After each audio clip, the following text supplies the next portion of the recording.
Gloriande, Sagapuha, Bagimande, Kabazuleka, Kabazuleka, Tazamakukulale, Sasakukulale,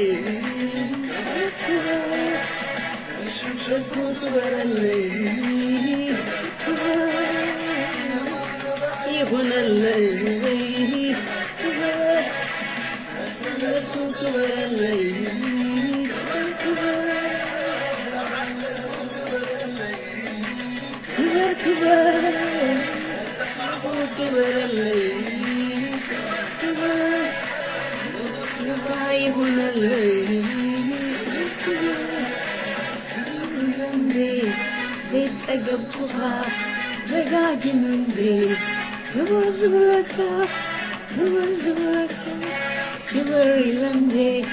Zitsagabukuha, Dagagimande, Kibarzuleka, Kibarzuleka, Tazumakukibaralai, Kibarkaba, Sasabukubaralai, Kibarkaba, Shushabukubaralai, Kibarkaba, Kibarkaba, عليك برلي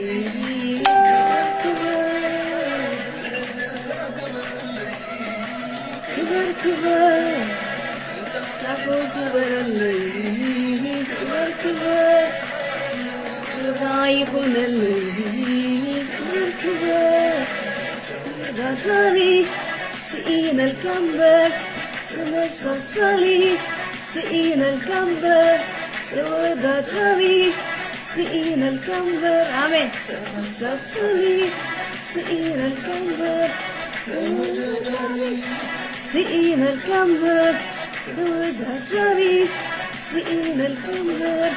نقولوا يسوس كبري نقولوا يسوس كبري نقولوا يسوس كبري نقولوا يسوس كبري نقولوا يسوس كبري Jesus give me Jesus give me سئين الكمبر سودا سري سئين الكمبر سودا سري سئين الكمبر سودا سري سئين الكمبر سودا سري آمين آمين سوري سين الكمبر يسوس كبري نقولوا يسوس كبري لا نقولوا يسوس كبري لا نقولوا يسوس كبري لا نقولوا يسوس كبري لا نقولوا يسوس كبري يسوس كبري آمين آمين يسوس كبري Jesus give me, Jesus give me, one Jesus give me, Jesus give me, Jesus give me, one Jesus give me, Jesus give me, Amen, Amen, Jesus give me, Amen, Amen, Amen, Hallelujah.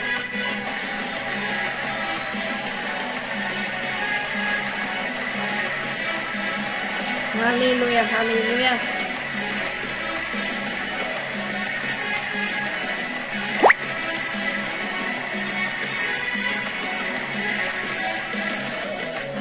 Hallelujah, Jesus.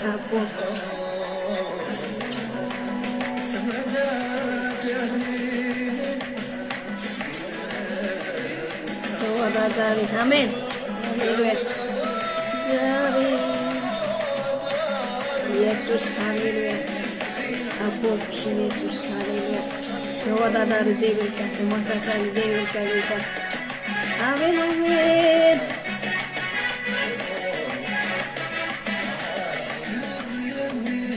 زيت سقوكها لقاقي مندي كبر زبلكها كبر زبلكها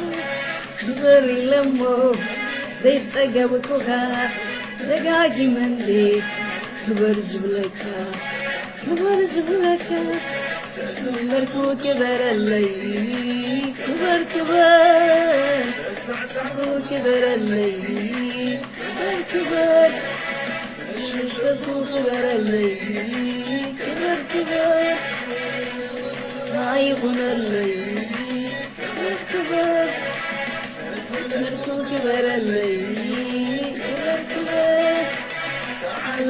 كبرلي كبرلي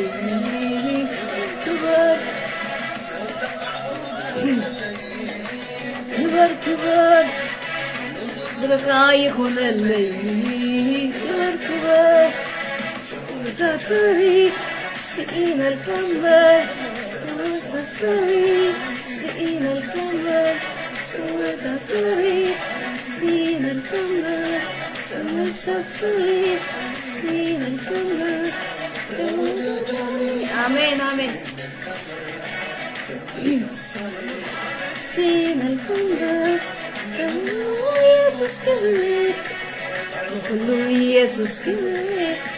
على كله يسوس كبير آمين أبا يسوس كبير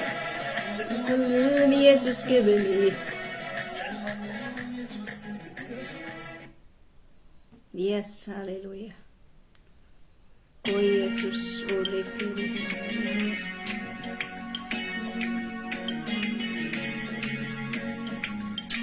لعلمانن ኢየሱስ ከነገርና እግዚአብሔር ይመስገን ሃሌሉያ ክብርን ለስሙ ይሁን እግዚአብሔር አቤት ሃሌሉያ كلام لقينا كنعبينا እግዚአብሔር ለዝግብኦ ሃሌሉያ لعل كنبلوينا ኢየሱስ ኢየሱስ ሃሌሉያ ስሙ ይባረክ እግዚአብሔር አብይ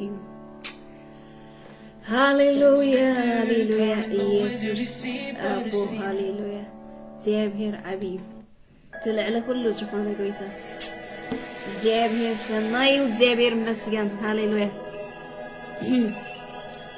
الصحاوين قاعد هنمتأكا شالوم شالوم شالوم هاليلويا هاليلويا أبو تمسجن زيابير زل ألمار سبحانه قويته زيت منه زيت تجاب قويته هاليلويا نعبيك كالونا نودسك كالونا لعلنا بلاك كالونا سلازي قباك قويته لعل سلاز خانك جابير هاليلويا لعل كله سلاز خانك جابير هاليلويا جزاء كله سلاز خانك جابير أبو هاليلويا أبو جابير قويته سراويت هاليلويا زل ألماوي خانك قويته هاليلويا زيت منه زيت تجاب قويته يسوع هاليلويا أبو هاليلويا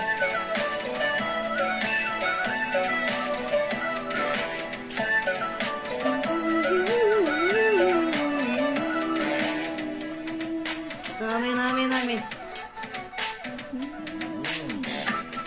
هاليلويا هاليلويا يسوع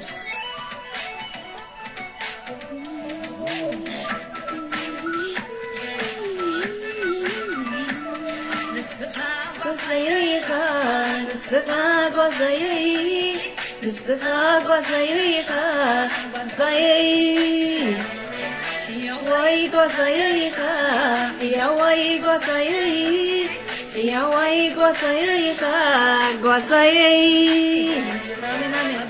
كل ما يتمرحني أفلم عشاقة سوعلني بترخى مركز كان يبرد علي كل ما يتمرحني أظلم عشاقة سوعلني بترخى مركز كان يبرد علي أطفال عرفيهاي أطفال عرفيهاي أطفال عرفيهاي عرفيهاي أطفال عرفيهاي عرفيهاي سي أطفال وصليهاي وصليهاي لا لا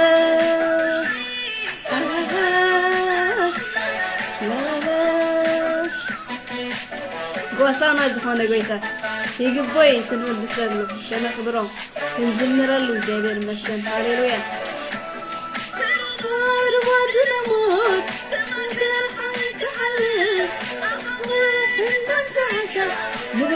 በላይ ለምለም ትገብር ምድረ በላይ ለምለም ትገብር ሩባድናሞት ግን ከሐልፍ هول وندان زعكا رباي لملم تقبل رباي لملم تقبل رباي لملم تقبل رسمي زيتي تلقيو مايكم مايكو وايت ترلو اي ملي ينجر ببالو على فيي أتصور على فيي بسنياي بسنياي آمين آمين آمين سي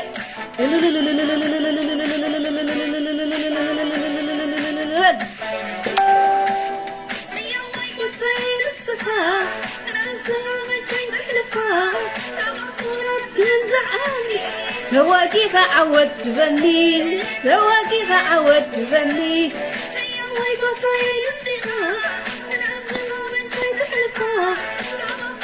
من زعاني سواكي عودت بني سواكي عودت بني سواكي عودت بني سواكي عودت بني قصيقا السخا قصيق السخا قصيقا قصيق واي قصيقا يا واي قصيق يا واي قصيقا قصيق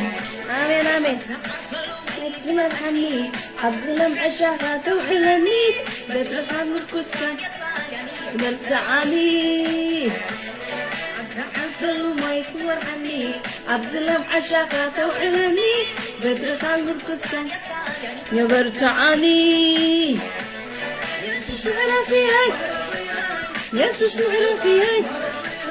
يسوس على فيهي يسوس على فيهي مرسانياي آمين آمين هاليلويا سي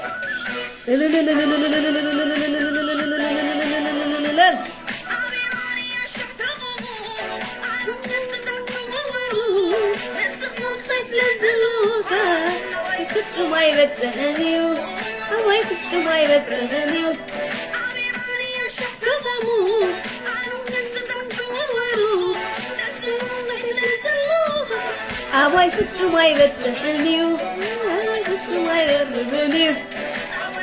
ما يبتهنيو كنتو ما يبتهنيو هادي تسرع علي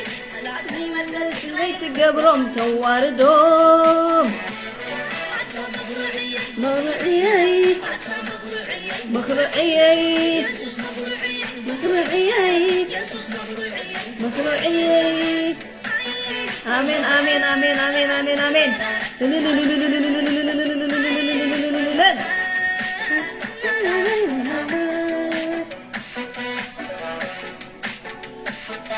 هاليلويا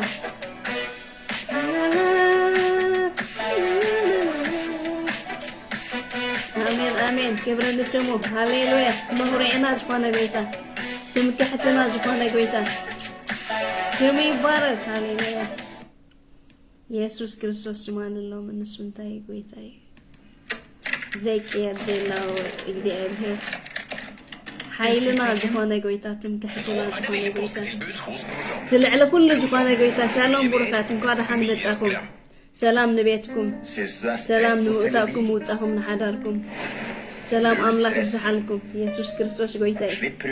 سلام كل زفانا قويتا هنملقينا أمليكا زي تقب قويتا بك أوديسكا زي تقب قويتا أملاكنا أبتد تبا حديث زفانا قويتا سمو بروك እግዚአብሔር ይመስገን ሃሌሉያ سوري هتسامع رفيقي رفيقي هتسامع رفيقي رفيقي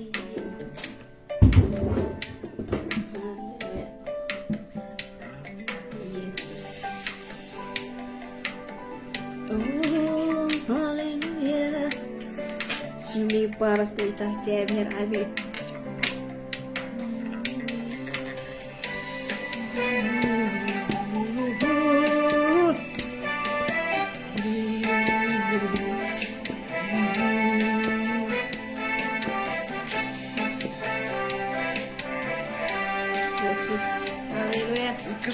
تني دليقاك سرحني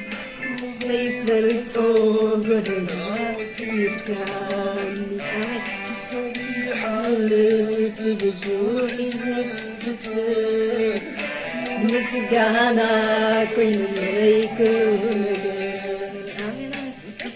تني دليقاك سرحني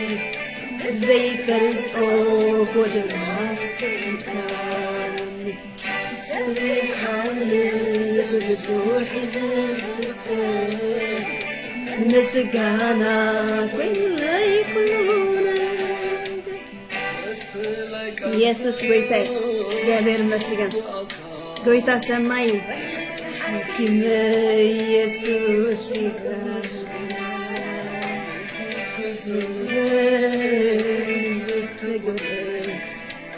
ኢየሱስ አሜን ዝርዳ ጌታ አበዝታኒ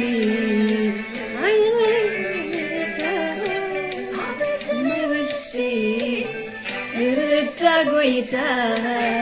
Atsikani, Atsanani Eka, Halifu,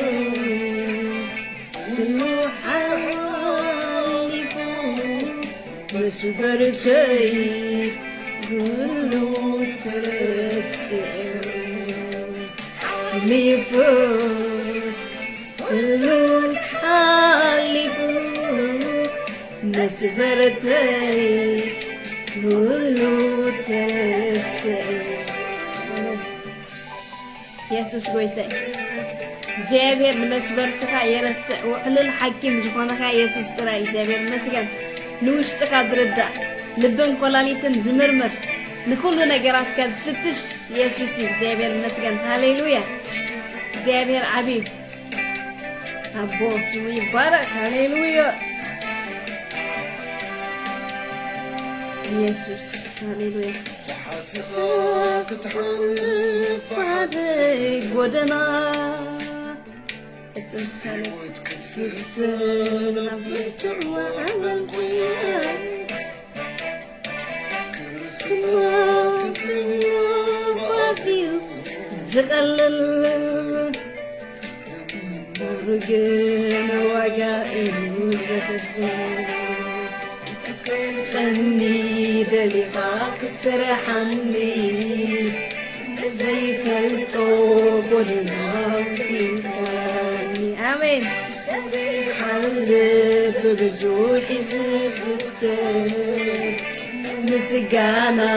كوين اللي كلونا آمين آمين كسرحني زي فلتوب والناس يدخلني سريح اللب بزوحي زفتك مسقانا من هيكون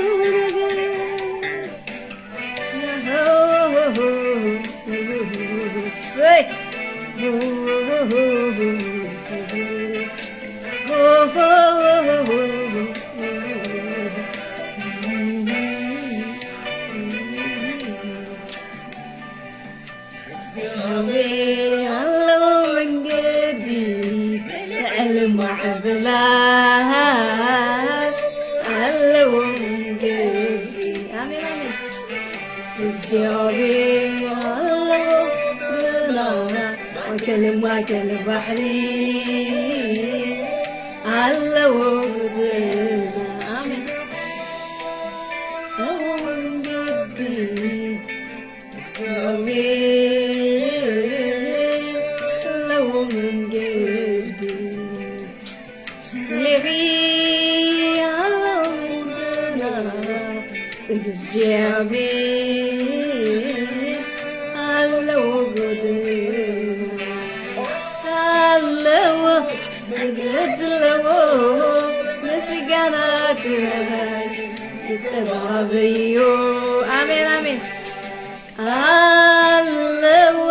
وزن اللو مسقنات استبابيو يدلو سيجارات نتسبابيو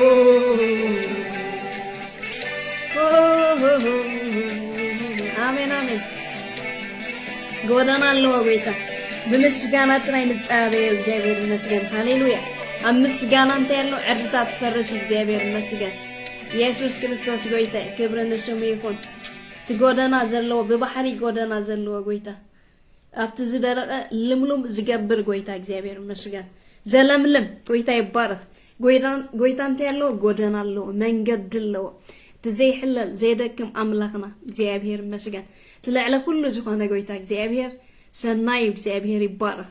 ጎይታ ለዕለ ሁሉ እግዚአብሔር ይመስገን ባርከስ ሕጅውን بزيما كنودسو ጸኒሕና ንጎይታን ባርከ ሕጅውን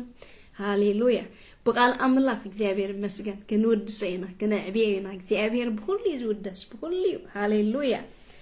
ሃሌሉያ ዝከብር ክብሪ ንስሙ ይሁን መዝሙር ዳዊት ክብርና አምላክ ይሁን መዝሙር ዳዊት ምዕራፍ 9 ከንብቤ እግዚአብሔር ይመስገን ጎይታ ይባረክ ሃሌሉያ يا كبرنا أملاك يكون مسجانا نتي قنوع زفرد أملاك يبل إجزابير مسجان أما مزمور داويت معرف 9 مسجانا نتي قنوع زفرد أملاكنا قنوع فرادي إجزابير مسجان صادق فرادي إجزابير مسجان يسوع كريستوس قويتايس لازم مسجانا يجبونا قنوع زفرد أملاك صادق فرادي جوانا أملاك مسجانا يجبوا مالتي يبرنا أملاك وإجزابير بملو لبي كمسجنكاي كله زجبركاي تأمراتون كنجري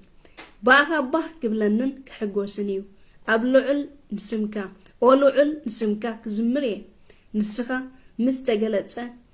نسخة مستجلتك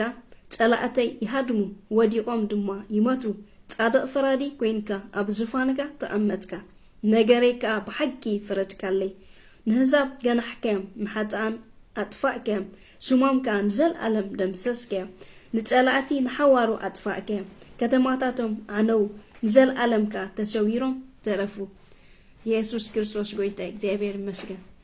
እግዚአብሔር حبيب تلعل كل زخونه أملاكنا እግዚአብሔር ይባረክ ሃሌሉያ ንነገርናን መሰልና ዝፈርድ قويتا ሃሌሉያ ክብርን ስሙ ይሁን أملاك عبي يسوع كريستوس اتزلون زنبرن زي كير أملاك سوري እግዚአብሔር عبي هاليلويا أوه هاليلويا كنا كبروا كنا ردسينا تلعنا كل زخونا أملاكنا يسوع كريستوس قويتاي ننجرنا نمثلنا نزود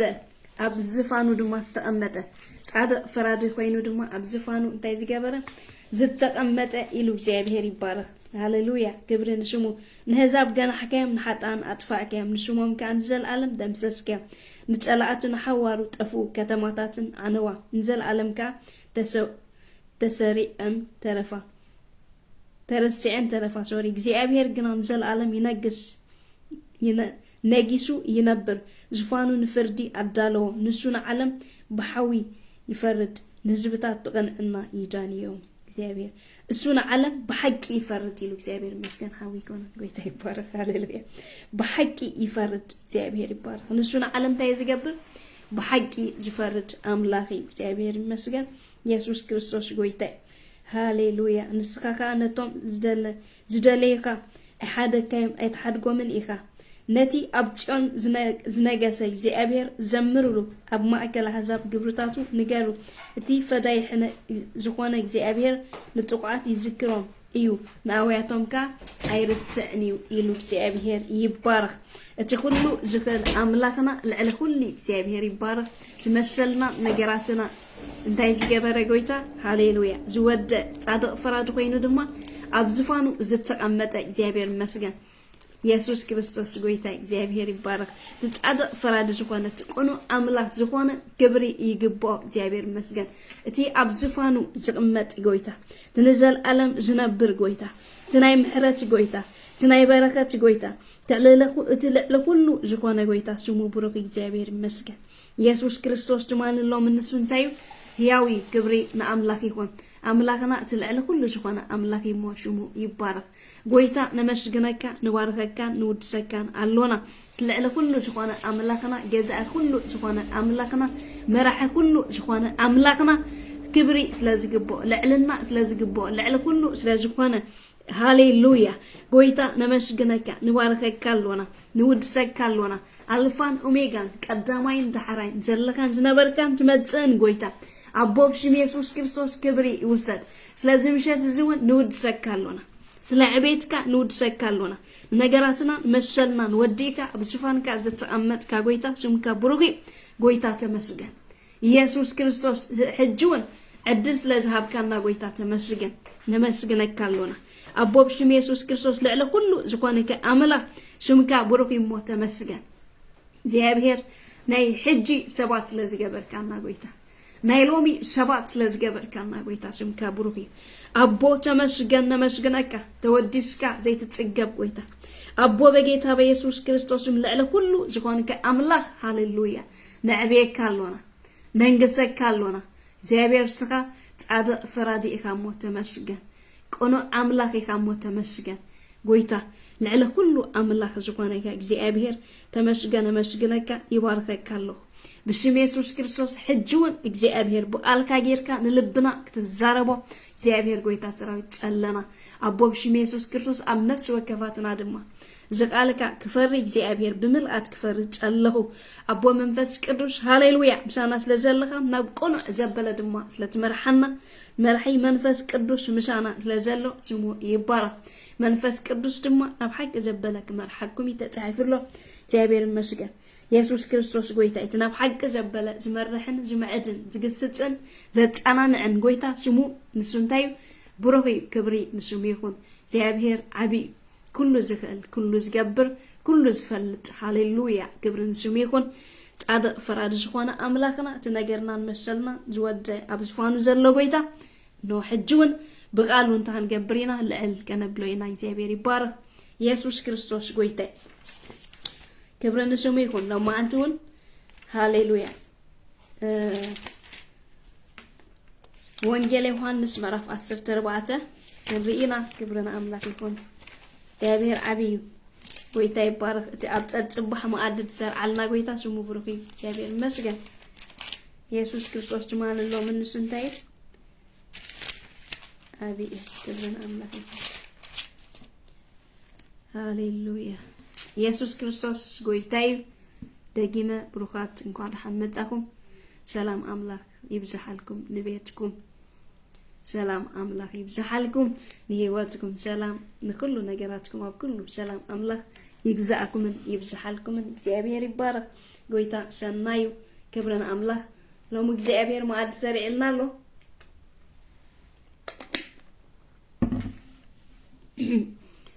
الشباب بيجزيو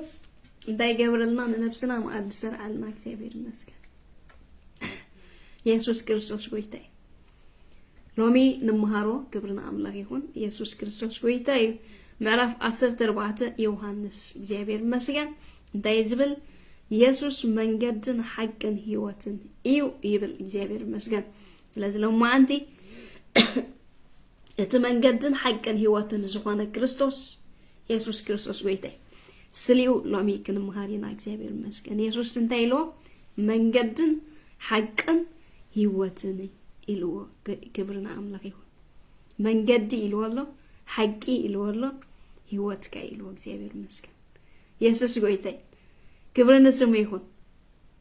من جدي كبرنا أملاك يكون مكنياتو من جد خلنا بالكلونا سقوع زي أيكونا يسوس كريستوس قويتاي تقوع عزولي مالتي زيابير مسكن لازم تمنجد هيواتنا تمنجد نفسنا يسوس كم زخوانا أنا من جدي لنا لو زيابير مسكن يسوس كريستوس قويتاي ስለዚህ ናይታት ትመጽ ዓለም መንገድ ዝኾነ ጎይታ እግዚአብሔር ይመስገን አለ እንታይሉ መንገድን ሐቅን ህይወትን ይሄሉ እግዚአብሔር ይመስገን ስለዚህ ኢየሱስ ክርስቶስ ጎይታዬ ናይ ሰባት ጉዕዞ እንታይ ገበረ አይተወደን ክብርን ስሙ ይሁን ምክንያቱ ኣብ ትመጽ ዓለም አላትና ጎይታ ይባረክ ሰድሞ ናይ እግዚአብሔር መንግስት ማለት እዩ እዛ ዓለም እዚኣ ዘይኮነስ ካል ዓለም ጽድቅ ዘለው ዓለም ብርሃን ዘለው ዓለም عرفت زلوا علم نزل علم هيوت زلوا علم እግዚአብሔር ይመስገን ስለዚህ ጉዕዘካ ገናይ አይተወደን ማለት ያብዝ ምድር ዝጥራይ ኮነ እንስተርፍ لازم تايلو أنا منجد إيلونا سلا منجد نزارب علونا حجي እግዚአብሔር ይመስገን ስለዚህ ኢየሱስ ክርስቶስ ጎይታይ ክብርን ሽም ይሁን ነስተው ዕለሉ አነ ታይሉ መንገዲ ኢሉ እግዚአብሔር ይመስገን መንገድ ናይ ምንታይ ናይ ህይወት መንገድ ናይ ምንታይ ናይ ዘላለም ህይወት እግዚአብሔር ይመስገን ኢየሱስ ክርስቶስ ጎይታይ ናይ ታት መጻዓለም ጎይታይ ይባረክ ኢየሱስ ይከተወካ ኢየሱስ ይካታቱ ትክእል ማለት እዩ ክብሪ ንአምላክ ይሁን ኢየሱስ ክርስቶስ ጎይታይ ቃልካ ይልወድ ማዳዊት እግዚአብሔር ይመስገን ነግረይ መብራህቲ መንገድ ይድማ ብርሃን ይሉ ነግረይ ይልወንታይ መብራህቲ ይሉ ኢየሱስ ክርስቶስ ጎይታይ መንገድ ይድማ ብርሃን ይሉ መንገዲ ስለት ዝመጽ ይብዛር እግዚአብሔር ይመስገን እግርካ ሕጅን ጓዓዛለና ይኮናን ንኸይዳለና ህይወት ማለት እግዚአብሔር ይመስገን ትጓዓዘ ህይወትካ ነትትጓዓዘ ህይወትካ በዓለም ዝፈልካ ካኒ ببرهان تمالالس እግዚአብሔር ይመስገን ببرهان تخيد بمبرهات تخيد እግዚአብሔር ይመስገን አይጽልምተካን ማለት እዩ አብቲ ብርሃን ታይትኮን ትማላለስ ነግረይ ገኒሉ ታዩ ይሎ ሃሌሉያ ኢየሱስ ክርስቶስ ጎይታይ ሃሌሉያ ንመንገድ ይባይሉ እግዚአብሔር ይመስገን ታዩ ብርሃን ይሉ እግዚአብሔር ይመስገን ስለዚህ መንገድካ ብርሃን ከውን ነትን ሐቅ ክርስቶስ እንታት ገብሮ ክትእመነው አለካ እግዚአብሔር ይመስገን ኢየሱስ ጎይታይ ክብሪ ንአምላክ ይሁን ሐቂ ድማይሉሎ ብዝኻላይ ታይሉሎ ኢየሱስ መንገድን ሐቅን ብዛዕባ መንገድክ እንዛረብ ጸኒሕና እግዚአብሔር ይመስገን ናይቲ ዝመጽ ዓለም ይድዛረብ ዘሎ ኢየሱስ ክርስቶስ ጎይታይ ሐቅ ድማይሉ እግዚአብሔር ይመስገን ኢየሱስ እንታይ ሐቂ ይብላሎ እግዚአብሔር ይመስገን ኢየሱስ ክርስቶስ ጎይታይ ሐቂ መንገድ ሐቂ አብ ዮሐንስ ወንጌል ምዕራፍ 6:63 ከምዚ ልሎ ጎይታ እግዚአብሔር ይባረክ ኢየሱስ ክርስቶስ ጎይታ እዘን ቃላት እዚአን ህይወትን መንፈስን ኢሉ እግዚአብሔር ይመስገን ኢየሱስ ክርስቶስ ጎይታ ዳይ ቃል ናይ እግዚአብሔር እንታይ ሁሉ ጊዜ ህይወትን መንፈስን እግዚአብሔር ይመስገን ህይወት ቀጥላላ ስለ ሐቅ ግን እንታይ ልሎ ሓደ እግዚአብሔር ይመስገን ኢየሱስ ክርስቶስ ጎይታ ተሐቅት ፈልጡ ያኩም ተሐቅካ ሓራ ከተውጻኩም ይልሎ እግዚአብሔር ይመስገን ስለዚህ ሐቂ እንታይ ትፍለጥያ ማለት እዩ ሐቂ ትፍለጥያ ስፈለጥያ ካንታይ ትገብር ሓራ ተውጽ እግዚአብሔር ይመስገን ኢየሱስ ክርስቶስ ጎይታ ስለዚህ ሐቂ ምስፈለጥያ ካንታይ ትከውን ሓራ ትወጽ እግዚአብሔር ይመስገን ስለዚህ ተሐቅት ፈልጡ ያኩም ሳድማ ሓራ ከተውጻኩም አይኔ ተሐቂ ቃል አምላክ ማለት እግዚአብሔር ይመስገን ንቃል አምላክ ምስፈለጥያ ንጎይታ ኢየሱስ ትፈልጦ ማለት እግዚአብሔር ይመስገን ሹዓ ካንታይ ትከውን ሓራ ትወጽ እግዚአብሔር ይመስገን አብታ ሐቂት ማላለስ ማለት እግዚአብሔር ይባረክ ኢየሱስ ክርስቶስ ጎይታይ ቀጥል እንታይ ሊሎ ህይወትን ይይሉ አቀዲመ ክብሎ ጸኒሄ መዝሙር ዮሐንስ 6:63 እዘን ዝነግረኩም ዘለውን ቃላት ይሉ ህይወትን መንፈስን ይሉ እግዚአብሔር ይመስገን ስለዚህ ናይ እግዚአብሔር ቃል እንታይ ህይወትን መንፈስን እግዚአብሔር ይመስገን ህይወት አለው መንፈስ ካ አለው እግዚአብሔር ይመስገን ኢየሱስ ክርስቶስ ጎይታይ ክብርና አምላክ ስለዚህ እዛር እስቴ ክብላ ግዝርዝራ ጸኒሄ ታይሉ ኢየሱስ መንገድን ሐቅን ህይወትን ይይሉ ኢየሱስ ክርስቶስ ጎይታይ ክብርና አምላክ ሹ እንታይሉ ለቀጥሉ ልብኩም አይሸበር ልብኩም እንታይ ይግበር ይሉ አይሸበር በአምላክ እመኑ ልብኩም አይሸበር በአምላክ እመኑ ይሉ እግዚአብሔር ይመስገን ኢየሱስ ክርስቶስ ጎይታይ ልብካ እንታይ ይሁን አይሸበር በአምላክ ታይግበር እመን እግዚአብሔር ይባረክ ኢየሱስ ክርስቶስ ጎይታይ ልብኩም አይሸበር በአምላክ እመኑ በአይውን እመኑ ይሉ እግዚአብሔር ይባረክ ኢየሱስ ክርስቶስ ጎይታይ ስለዚህ ንጎይታን ታን ገብረለና ከናምነለና ልብና ክሽበር ይብሉን ምክንያቱም ይዝብል ዘሎ ብስቃል ልብኩም አይሸበር በአምላክ እመኑ በአይውን እመኑ ይሉ እግዚአብሔር ይመስገን ምክንያቱ እግዚአብሔር እንታይ እሙኒ ነተም ዝእመንዎ ኩሉ ጊዜ እንታይ እሙኒ ንሱ እግዚአብሔር ይባረክ ስለዚህ ልብና እንታይ ይሁን አይሸበር አብ እግዚአብሔር ታይ አሪፍና ንማላለስ አብ እግዚአብሔር ኢየሱስ ክርስቶስ ጎይታይ ዕረፍትሎ አብ እግዚአብሔር ታይ ያለው ህድአት አለው ክብርና አምላክ ስለዚህ ልብኩም አይሸበር በአይመኑ ልብኩም አይሸበር በአምላክ እመኑ በአይውን እመኑ አቤታ ቦይ ብዙሕ ማሕደር አለው ይልሽቀጥል ስለዚህ ዝን ሐዋርያት ዝብሎም ዝነበረ እግዚአብሔር ይባረክ ኢየሱስ ክርስቶስ ጎይታይ ምክንያቱ ጎይታ ኢየሱስ ዝኸደሉ ሰዓት ስለ ዝነበረ ክብርና አምላክ እንዳምሃሮም ከሎ ሁሉ ነግሮም ነይሩ እግዚአብሔር ይባረክ ስለዚህ ኢየሱስ ክርስቶስ ጎይታይ ኩሉ ይነግሮም አሎ አብዚ ክብርን አምላክ ይሁን ነቲ ዘአመንና ድማ ናዕና ድማ እንታይ ንምጽንናይ እግዚአብሔር ይባረክ ምክንያቱ እንታይ ዝብል ዘሎ ልብኩም አይሸበር ባይእመኑ በአምላክ ድማ እመኑ ትዝበልክዎ ክገብሬ ብርግጽ ክገብሬ ዝብል ዘሎ ኢየሱስ ክርስቶስ ጎይታይ ክብሪ ንአምላክ ይሁን ስለዚህ ኢየሱስ ክርስቶስ ጎይታይ ጎይታ አድሒንካ ጥራይ ይኮነን ጠጠው ዝብል ክብርና አምላክ ይሁን ክሬና በባሓደ ክብርና አምላክ አቤታ ቦይ ብዙሕ ማሕደር አለ ኢሉ ብዙሕ እንታይ አለ ኢሉ መጀመርታ ባይ ኢሞኑ በአምላክ ኢሞኑ ኢሎም እግዚአብሔር ይባረክ በድሕሪ ካኒ አቤታ ቦይ ብዙሕ ማሕደር ይዘለ ኢሉ አበይ አፍታ ሓዳሽ ኢየሩሳሌም አፍታ ሰማያዊት ቤት አፍታ ትመጽእ ዓለም ኢየሱስ ክርስቶስ ጎይታይ ታያሎ ብዙሕ ማሕደር አለ ብለናሎ እግዚአብሔር መስገን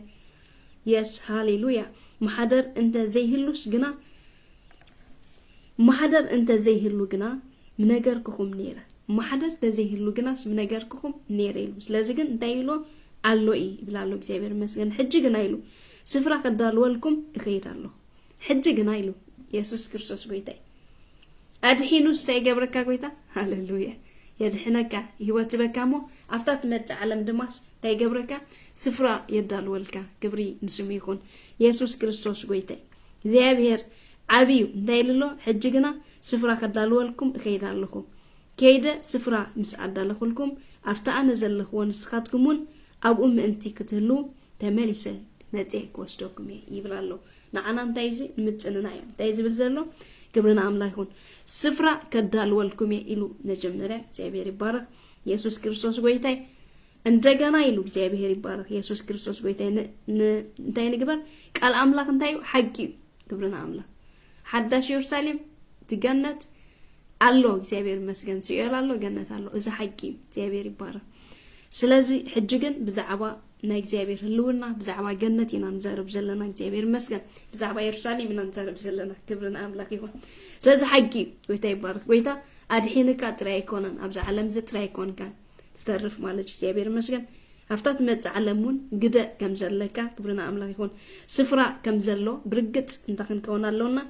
ግን አምን ይግባአና እግዚአብሔር መስገን ተመሊሱ መጽ ድማ እግዚአብሔር መስገን ከይዱ ኢሉ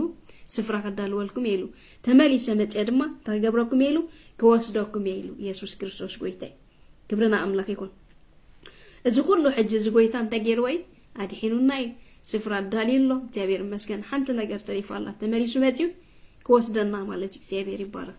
ኢየሱስ ክርስቶስ ጎይታይ እዚ ሁሉ ዝበሎ ግን እንታይ ገይሩ ወይ ክብርና አምላክ ይሁን ጎይታ ይባረክ ዳይልሎ አፍታ አነ ዘለኹ ንስኻትኩም ምሳይ አቦ ምእንቲ ክትሉ ተመሊሰ ክመጽየሞ ምሳይ ከወስደኩም ስለዚህ ርግጸኛታት ኩኑ ብምድሓንኩም ሰብ ምስደሓነ ምስ ጎይታ ኢየሱስ ከም ዝነብር ርግጸኛ ክኸውን ይግባኦ ምክንያቱ እዚ ይረጋግጸናሉ መጀመርታ አመን ኢሉ ልብኩም አይሸበር ኢሎም እግዚአብሔር መስገን ብድሕሪኡ ካኒ አቤት አበይ ብዙሕ ማሕደር አሎ ኢሉ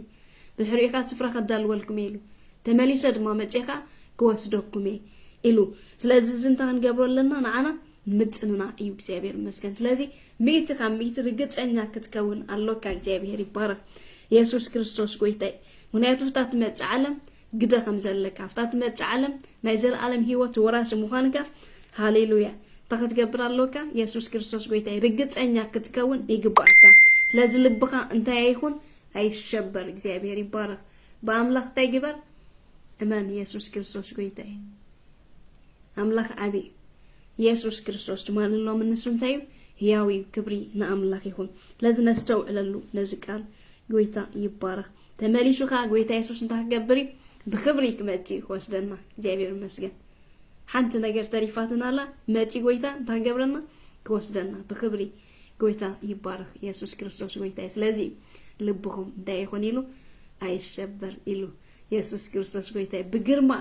ነጊሱ ጎይታ በቃ ንጉስ ኮይኑ ይሕጅ ግለጽ ክብርና አምላክ መጀመርታ እንተ ኮይኑ ተገሊጹ ህፃን ኮይኑ ተገሊጹ ኣብዚ ምድሪ ድሕሪኡ ካ ዓቢ ድሕሪኡ አገልግሉ ድሕሪኡ ሞይቱ ድሕሪኡ ካ ተንሲዩ ዓሪጉ ማለት ክብርና አምላክ ሕጂ ግን ነጊሱ በቃ ነጊሱ ምስ ብዙሓት መላእክቲ ክመጽ ጎይታ ንሪኢና ብዙሓት ኩሎም ድማ ክሪእዎም ንሕና ጥራይ ኮና ብዙሓት ክሪእዎም እግዚአብሔር ይመስገን ተንብኡ ዝኣመኑ ክሕጎስ እዮም ክብርና አምላክ ይኹን ናይ ዘለዓለም ወረስቲ ድማ ክኾኑ እዮም እግዚአብሔር ይመስገን ስለዚህ ጎይታና ክመጪ ክብርና አምላክ ይኹን ኢየሱስ ክርስቶስ ጎይታ ይባረክ ክብሪ ንስሙ ይኹን እግዚአብሔር ሰናዩ ቀጥለ ከንብበ ናፍታ አነ ዝኸዶ ኢየሱስ ክርስቶስ ጎይታ ክብርና አምላክ ይኹን ምእንቲ ክትሉ ተመሊሰ ከመጽየሞ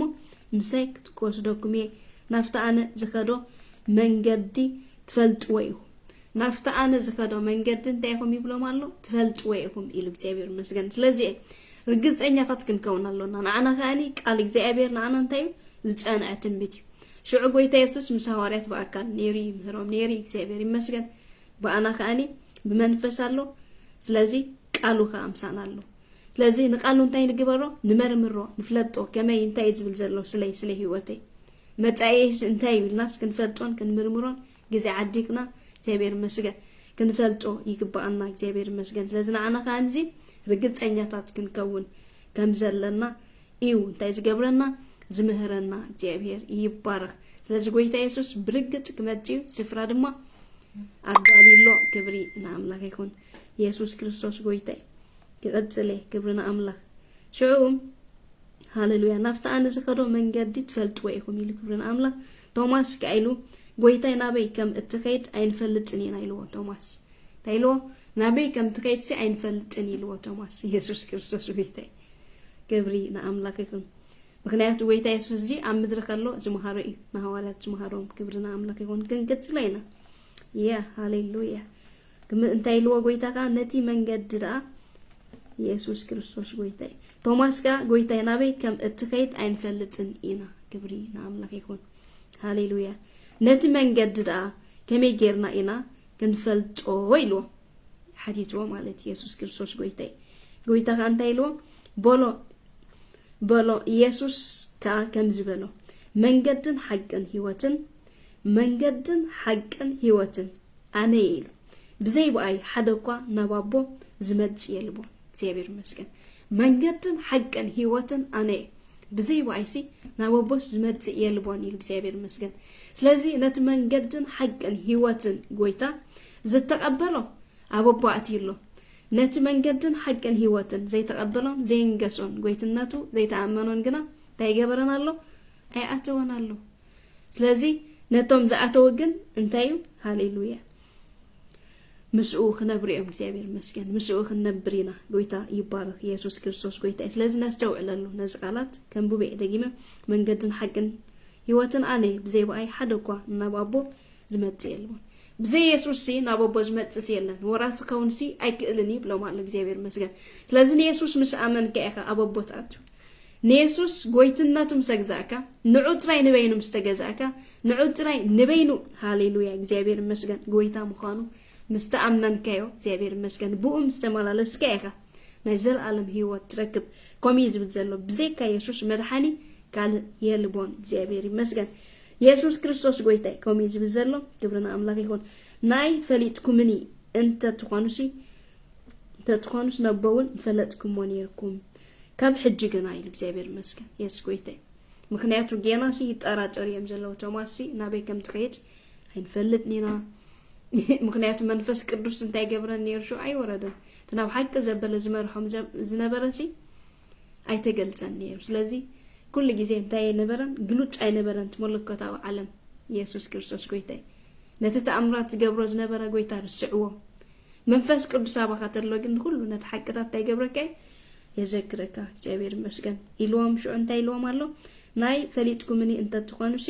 ነቦን ፈለጥኩም ወኔርኩም ካብ ሕጂ ግን አይሎም ሹ ኢየሱስ ክርስቶስ ጎይታ ካብ ሕጂ ካፍታ ሰዓት ዲያ ኢየሱስ ጎይታ ቅድሚ ግን ሳይፈልጥዎን ነይሮ ማለት ዝሁሉ ምስኦም ታከደ ኢየሱስ ክርስቶስ ጎይታ ካብ ሹ ግና ኢየሱስ ክርስቶስ ጎይታ አንቶም ከፍት ከሎ ንርኢ ማለት እዩ ካብ ሕጂ ግን አይሉ ኢየሱስ ክርስቶስ ጎይታ ክብርና አምላክ ይሁን ሃሌሉያ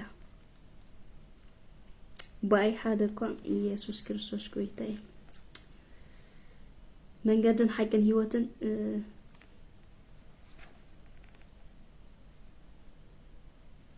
ኢየሱስ ክርስቶስ ናይ ፈሊጥኩም እንተ ትኾኑስ ከደግማ ኢየሱስ ክርስቶስ ጎይታዬ ሶሪ ፈሊጥኩም እንተ ትኾኑሲ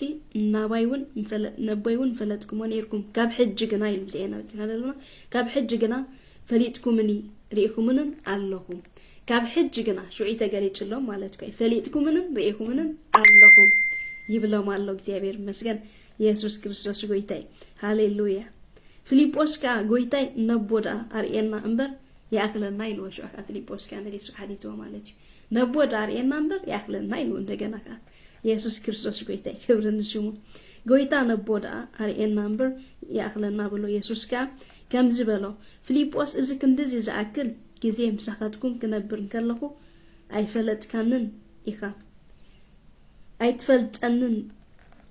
ኢኻ እቲ ማይ ዝራእየ ነቦራይ ከመይ ኢልካ ደኣ ነቦርኤና ትብለኒ አሎኻ ኢልዎ ኢየሱስ ጎይታይ ክንድዚ ዝአክል ሲ አይፈለጦን ፊልጶስ ቶማስ ከም ኢልዎና ቤካ ትከይድ ኢልዎ ስለዚህ አይተገለጸሎም ዝገርም ኢየሱስ ጎይታይ እግዚአብሔር ዓቢ ክብርና አምላክ ስለዚህ ክንድዚ ዝአክል ምሳኹም ተአምቢጠሲ አይፈለጥካንን ክብሎ ከሎ ንርኢ እግዚአብሔር ይመስገን ስለዚህ ንሕና አና ከንታይ እዩ መሰጅ እዚ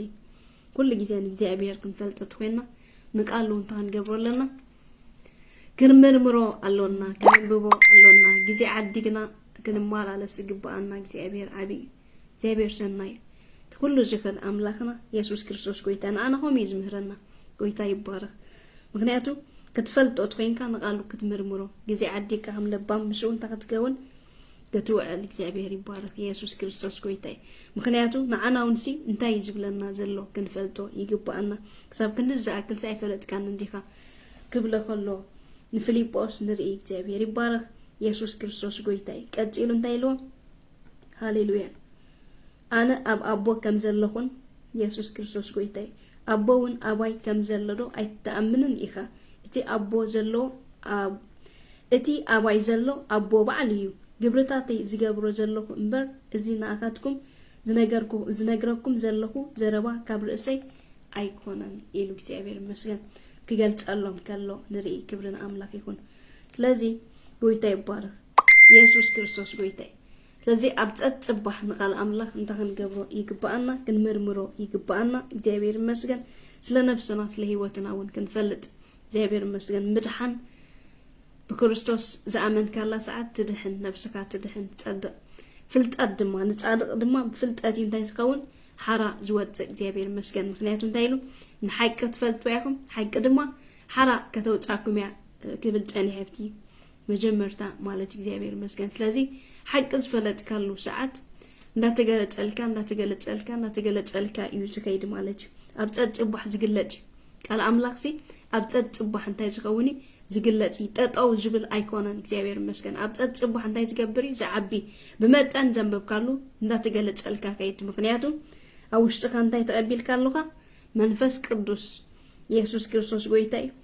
እቶም ዝተቀበልና የዘበልና ሁላትና እግዚአብሔር ይመስገን ኣብ ውሽጥና ዘዘክር መንፈስ ዝምህር መንፈስ ዝምዕድ መንፈስ ናብ ሓቂ ዝመርሕ መንፈስ አሎና እግዚአብሔር ይመስገን ስለዚህ እሱ እንታይ ዝገብረልካ ዝገልጸልካ እሱ እንታይ ዝገብረልካ ናብ ሓቂ ዘበለ እንታይ ዝገብረልካ ዝመርሐካ ስለዚህ ኢየሱስ ክርስቶስ ጎይታይ ንቃሉ እንታን ገብረለና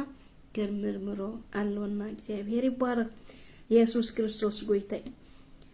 ስለዚህ አቦ እዩ እቲ ግብርታት ዝገብር ዘሎ አነሳይ ኮንኩን ካብ ርእሰይ አይኮንኩን ክብላም ከሎ ንርኢ ንሐዋርያት እግዚአብሔር ይመስገን ኢየሱስ ክርስቶስ ጎይታይ እንተ ዘይኮነስ ነቲ ግብርታት እኳ እመኑ እንደ ዘይኮነስ ንግብርታት እኳ እንታይ ግበር ኢሉ እመኑ ኢልዎም ምክንያቱ ሐዋርያት ብዙሕ ጊዜ እንታይ ገብሩ ነይሮም ኢልና ኢና ይርስዑ ነይሮም ለምታይ መንፈስ ቅዱስ አይወረደን ነይሩ መንፈስ ቅዱስ መዓስ ይወሪዱ ተይልና ኢየሱስ ክርስቶስ ምስ ዓረገ እዩ ሰዲድሎም ካብ ሽዑን ድሓር ግን ተኮይኖም ጀጋን ኮይኖም ክወጹ ከለው ንርኢ እግዚአብሔር ይመስገን በርቲዖም ክወጹ ከለው እንታይ ገብሩ ንርኢ ማለት እዩ ሙሉ ዓለም ድማ በረከት ክኾኑ ንርኢ ማለት እዩ ምጥርጣር ኩሉ ነገር ተሪፉስ ንብዙሕ ዓለም በረከት ክኾኑ ከለው ንርኢ ምክንያቱ መንፈስ ቅዱስ ሕጅግና መንፈስ ቅዱስ ተኮይኒ እግዚአብሔር ይመስገን እቲ ዝኣመነ ዘበለ መንፈስ ቅዱስ አለው ናብ ሓቂ ዘበለ ድማ እንታይ ገብሩ ይመርሖ እሱ እንታይ ገብሪ መምህር እግዚአብሔር ይመስገን ዝምህር እግዚአብሔር ይባረክ ዝመርሕ ዘጸናንዕ ኢኻ እግዚአብሔር ይመስገን መንፈስ ቅዱስ ምስ መጸ ድማ ናብ ሓቂ ዘበለ እንታይ ገብረኩም ይብል ይመርሐኩም ኢሉ እግዚአብሔር ይመስገን ስለዚህ ትመርሐ መንፈስ እንተ ኮይኒ ኣብ ተቀበለ ዘበለ ሁሉ አሎ እግዚአብሔር ይመስገን ኢየሱስ ክርስቶስ ጎይታይ ሽዑ ግና ጌና መንፈስ ቅዱስ ስለዘይ ወረደ ዝነበረ ግርስዕዎ ነይሮም ሐዋርያት እግዚአብሔር ይመስገን ሽዑ እንታይ ኢሎም ነቲ ግብርታት ይቆም እንታይ ግበሩ ይሉ እመኑ ክብሎም ከሎ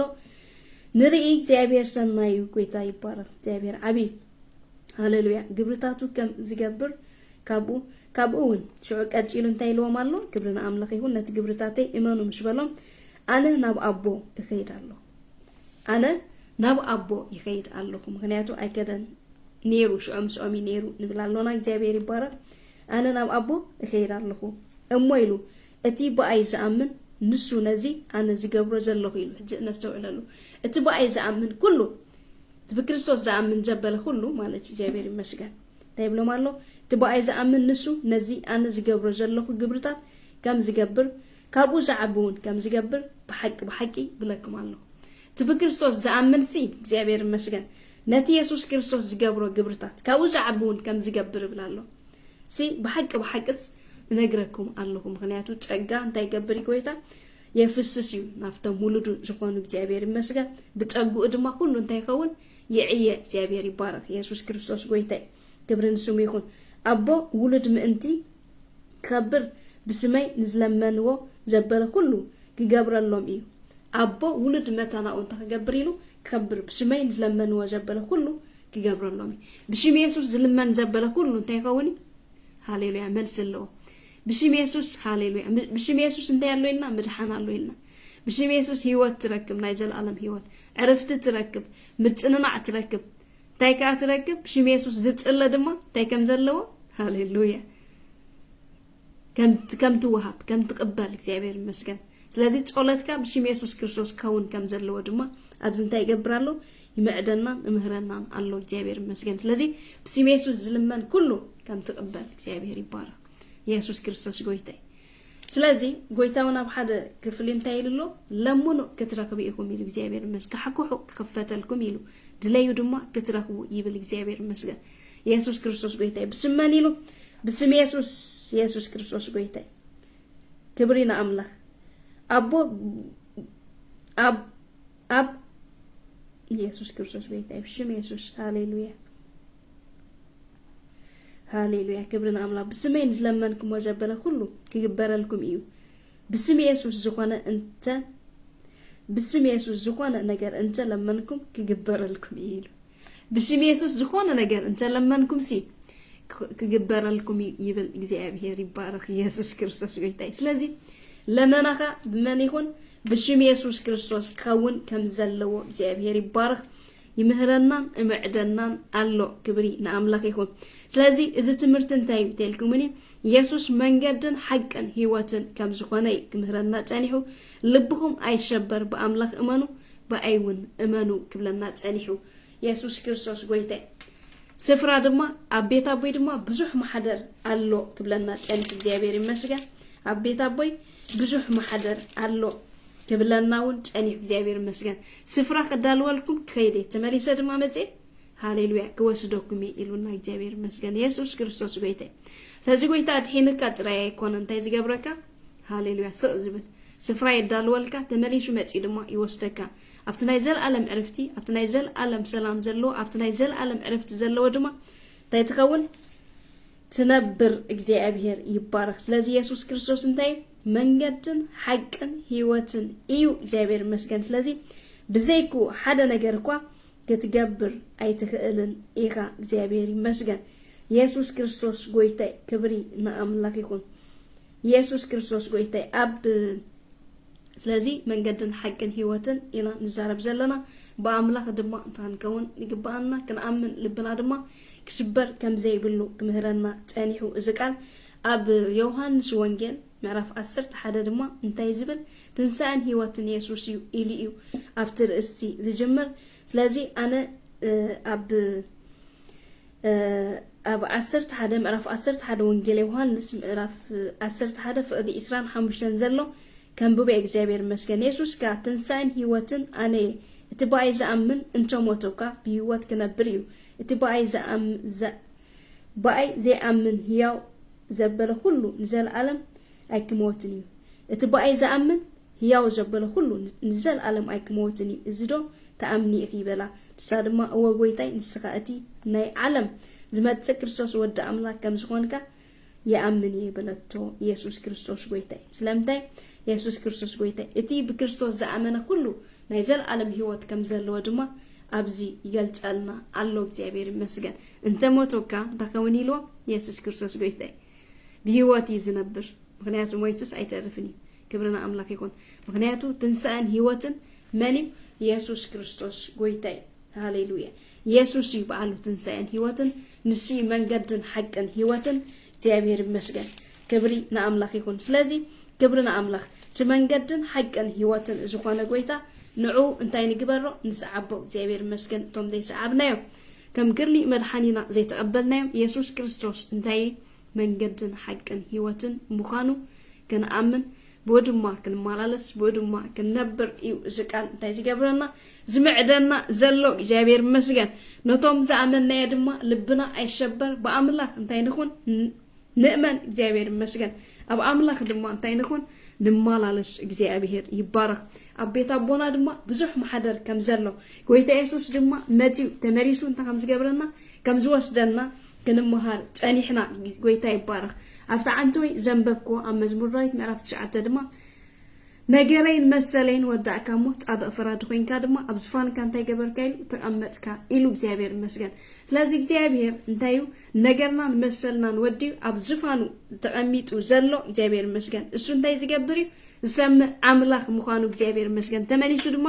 መጪው ከምዝወስደና እግዚአብሔር ይመስገን ኢየሱስ ክርስቶስ ጎይታ بسمو زلمنا يزبل دما كم نقبل كنمهر ጨኒሕና ስለዚህ ኢየሱስ ክርስቶስ ጎይታይ ተስፋ አለና በእግዚአብሔር እንደ ያለውና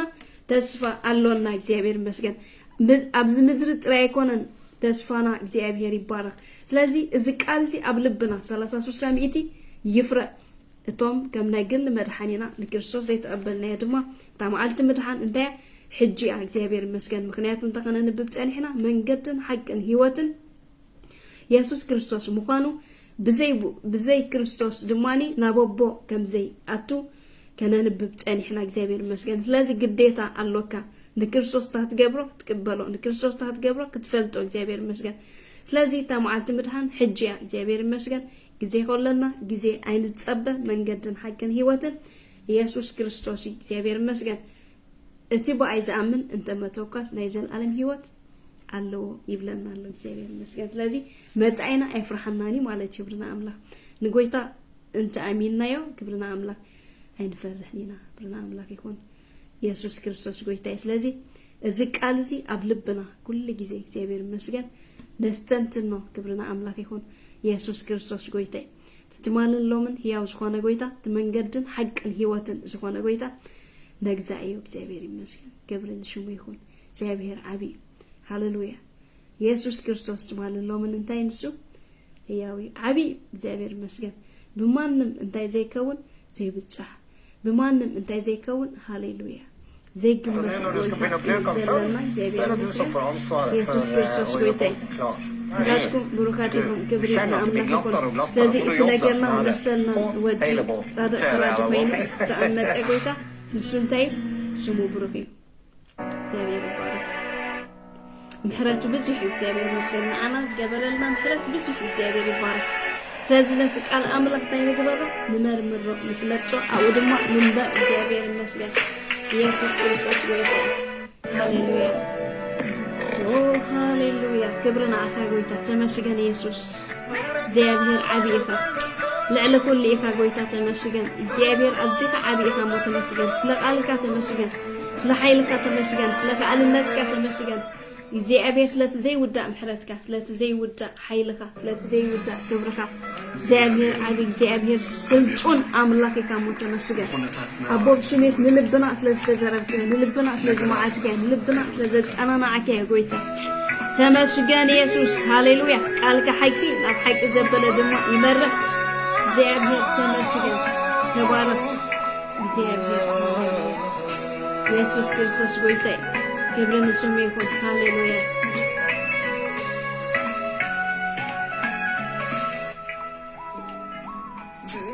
ነገራትና አይትግመት ነገራትና አይትግመት ይካ አብይካ አቢ ካብቲ ንግምቶን ላይ ይካ عبيك عبي كابتين قلتهم لالي ولتاتنا عيت قمت ولتاتنا عيت قمت بيك عبيك عبي كابتين قلتهم لالي عبيك عبي كابتين قلتهم لالي يا حياة الزمنات ملو حياة لكتابي حياة كنون كنون الزمنات ملو كنون لكتابي كنون عبي الزمنات ملو حبي لكتابي حبي آمين هاليلويا هب زمانات ملو عبي جوانا قويتا እግዚአብሔር ይመስገን ትምጥንና አና جوانا قويتا እግዚአብሔር ይመስገን ኢየሱስ ክርስቶስ قويتا كنبيك نبلو سحالفنا يو كنبيك نبلو سحاجر كانا كنبيك نبلو سحالفنا يو كنبيك نبلو زساجر كانا دمو العبي يلومي عبي بالزلالم للسفا عبي روحي ودان لا تخافنا يجلتن حبيخة حبيخة عبي كابتين قلتون يا علي حبيخة حبيخة عبي كابتين قلتون يا علي آمين هاليلويا عبي كابتن حاسبون العلي كابتن قمتون العلي እግዚአብሔር ይመስገን እግዚአብሔር አዚ عبي ዝገበረልና አይጥብጥብን እግዚአብሔር ይመስገን ወዕላቱ ብዙሕ ሃሌሉያ ብዙሕ በቃ እግዚአብሔር ይመስገን ስለዚህ እግዚአብሔር በሁነታችሁም ነገራችሁም እንታይ ትገበሩ አይተገምትዎ እግዚአብሔር ዓብ ምዃኑ እግዚአብሔር ለዋህ ምዃኑ እግዚአብሔር መሐሪ ምዃኑ እግዚአብሔር ለዓለ ሁሉ ምዃኑ ግን ኣብ ልብና ኩሉ ግዜ ከመስተንተን ኩሉ ግዜ ድማ ከነመሽግኖ ይግባእ ምሕረቱ ዓቢ እግዚአብሔር ይባረክ ሃሌሉያ ስሙ ይባረክ እግዚአብሔር ሰናይ ونتاتنا عيتقمت بخونتاتنا عيتقمت بيها حبيها عبي كابتن قمتون لالي حبيها حبيها عبي كابتن قمتون لالي يا حياك عالزمنات ملو حياة እግዚአብሔር حياة نور كنور عالزمنات ملو كنور እግዚአብሔር كنور حبيب حبيب عالزمنات ملو حبيب እግዚአብሔር حبيب حبيب حبيب عالزمنات ملو حبيب شكونا قويتا ኢየሱስ ክርስቶስ قويتا ስሙ ይባረክ ሃሌሉያ ጎይታ ተመስገን ተባረክ ተወደስ ዓቢኢካ እግዚአብሔር ቅዱስ ኢካ እግዚአብሔር ተመስገን ተባረክ ሃሌሉያ ስለጨንሐና ጊዜ ልዕልበል ንስሐ እግዚአብሔር አቦ ሽም ኢየሱስ ክርስቶስ ሃሌሉያ ስፍራውን ስለዘዳረከልና እግዚአብሔር አይትፍርሁ አይትሸበሩ ሽበል ጎይታ እግዚአብሔር ጎይታ ሰራዊት ሰሞዳታ ዓለም ድማ ሰናኢካ ጎይታ ተመስገን ተባረክ ክብር ንበካሎና بزلالم السفا عبي يروي ودان بغلط افناي قلتن حبيخة حبيخة عبي كابتن قمتون لالي حبيخة حبيخة عبي كابتن قمتون لالي حياة الزمنات ملو حياة እግዚአብሔር حياة كنور كنور الزمنات ملو كنور እግዚአብሔር كنور Yes, hallelujah. ክብርና አምላክ ይሁን ኣብ ዘመናት ሙሉ ንሱ እንታይ ዓቢ ጎይታ ነመስግነካ ንባረከካ አሎና ስለጨናሐና ጊዜ ተመስገን እግዚአብሔር በኃይልካን በእለትካን ንስዕራሎና ሞ ሽምካ ይባረክ አቦብ ሽም ኢየሱስ ክርስቶስ ኩሉ ትክእል ኩሉ ትፈልጥ አምላክ የካሞ ተመስገን ጎይታ ሽም ኢየሱስ ክርስቶስ ኩሉ ጊዜ ምሳና ስለዘለካ ተባረክ ተመስገን አቦብ ሽም ኢየሱስ ክርስቶስ ሕጅውን መስዓት እዚ ኣብ ጭንቀት ዘሎ ነብሲ ኣብ ጸበባ ዘሎ ነብሲ ኣብ ስእነት ዘሎ ነብሲ ኣብ ሕማም ዘሎ ነብሲ መፈንጠራ ዘበለ ኩሉ እግዚአብሔር كبتخ بشم يسوع كريستوس نتصلي اللونا እግዚአብሔር ጎይታ ሰራዊት بشم يسوع كمكرهم بشم يسوع كتناقفهم نحمام كمبر كله كسبر بጌታ በኢየሱስ ክርስቶስ ስም ጸልይ አለሁ ነጭንቀት መንፈስ ዘተወገ ይሁን በጌታ በኢየሱስ ክርስቶስ ስም ዝሕዝን ዝዓስርን ዘበለ ሁሉ ገማምዲ በጌታ በኢየሱስ ክርስቶስ ስም ዘተወገ ይሁን بشم ኢየሱስ ክርስቶስ እግዚአብሔር ሆይ አቦ በጌታ በኢየሱስ ክርስቶስ ስም ስለተወገው ተመስገን ስለተልዕሎ ተመስገን ሰናይ ዘበለ ሁሉ ስለዝረክቦም ጎይታ ተመስገን አውልዶም አብ ሓዳሮም አብ ነገራቶም አብ ህይወቶም ንስኻ ሓለፍ ጎይታ አብ ጸበቦም ሽም ኢየሱስ ክርስቶስ ካብ ጸባ ዘበለ ሁሉ ከተምልጦም ጎይታ እንጸሊ አሎና ጎይታ በሽም ኢየሱስ ስለተውጾም ተመስገን እግዚአብሔር ንስኻ አዚኻ ዓቢ አዚኻ ቅዱስ አምላክ ይካሞ ተመስገን ተወደስ ተባረክ አቦ بشم ኢየሱስ ክርስቶስ بشم ኢየሱስ ክብሪ ንበካሎና አቤት ንዓካ ስልጣን ስብሐት ሃሌሉያ ተአዛዝነት ስግደትን ኩሉ ንዓካ ይሁን እግዚአብሔር ንስኻ አዚኻ ዓቢ አምላክ ይካሞ ተመስገን ተባረክ بشم ኢየሱስ ክርስቶስ አሜን ምክንያቱ እንታይና ከነንብብ ጸኒሕና ልብኩም አይሸበር በአምላክ እመኑ በአይውን እመኑ ኢልና እግዚአብሔር መስገን ስለዚህ በአምላክ እመኑ በኢየሱስ ክርስቶስ እመኑ በአምላክውን እመኑ ብለናለው እግዚአብሔር ይመስገን ኢየሱስ ክርስቶስ ጎይታይ ለዚህ ልብና እንታይ ይሁን አይሸበር ሀዲና እንታይ ይሁን ንጓዓዝ አቤታ አቡና ድማ ብዙሕ ማሕደር ከም ዘሎ ኢየሱስ ክርስቶስ ድማ መጪው ተመሪሱ መጪ ድማ ከም ዝወስደና ርግጸኛታት ክንከውን ይግባአና እግዚአብሔር ይመስገን ዝብጎይታ ዘአመነ ድማ ናይ ዘለዓለም ህይወት ከም ዘለዎ ክንዛረብ ጸኒሕና ኢየሱስ ክርስቶስ ትንሳኤን ህይወትን እግዚአብሔር ይባረክ ስለዚህ አይትፍርሑ አይትሸበሩ እቶም ዘአመንኩም ግና ንእግዚአብሔር ከም ናይ ግሊ መድሓኒኩም ንኢየሱስ ክርስቶስ ተቀበልዎ ኣብ ዕረፍቲ ክትመላለሱ ኣብ ሓጎስ ክትመላለሱ ንዘለዓለም ድማ ህይወትኩም ሃሌሉያ ኣብ ዕረፍቲ መታን ክትከውን እግዚአብሔር ይመስገን ስለዚህ ተማዓልት ምድሓን ሕጂ ክብሪ ንአምላክ ይኩን ኢየሱስ ክርስቶስ ጎይታይ ጎይታ ሁሉ ሓቂ የፍልጠናሎ ሓቂ ትፈልጡ ኢኹም ሓቂ ድማ እንታይ ይብለና ሓራ ከውጻኩም ይብለና እግዚአብሔር ይመስገን አይናይ ሓቂ ትናይ መጽሐፍ ቅዱስ ሓቂ ማለት እዩ ስለዚህ መጽሐፍ ቅዱስ ሳይል ግበሮ ንመርምሮ ንፍለጦ ጊዜ ዓዲግና አው ንማላለስ ነፍስና መታን ዕረፍቲ ክትረክብ ንስኻትኩም ብሩካቲኩም ኣብ ቤትኩም ኣብ ሓዳርኩም